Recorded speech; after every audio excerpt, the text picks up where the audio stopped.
Síla byla v tomhletom lanku. Já bych to drželi takhle. Jo? Budete to držet, já to budu nafukovat postupně vzduchem a pak plamenem. Nesmíte se toho bát. Jo? A jak to začneme nafukovat? Hele, poslouchejte.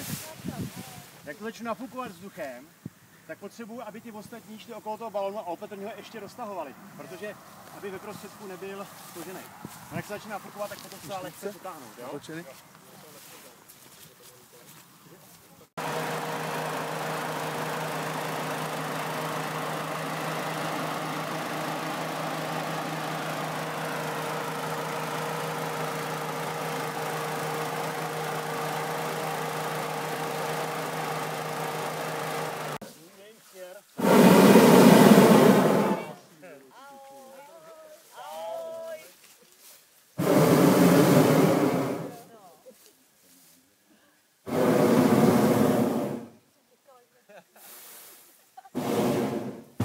Jak se toho houpe, viď, hele.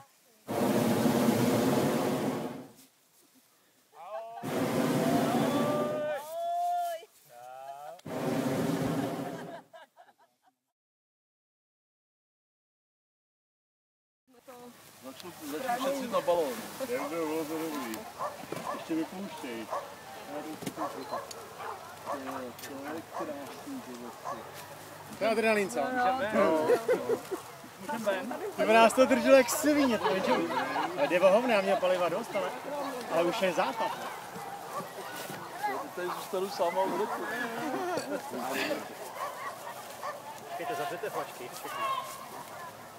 Naopak bude ty flačky. Bude rovně.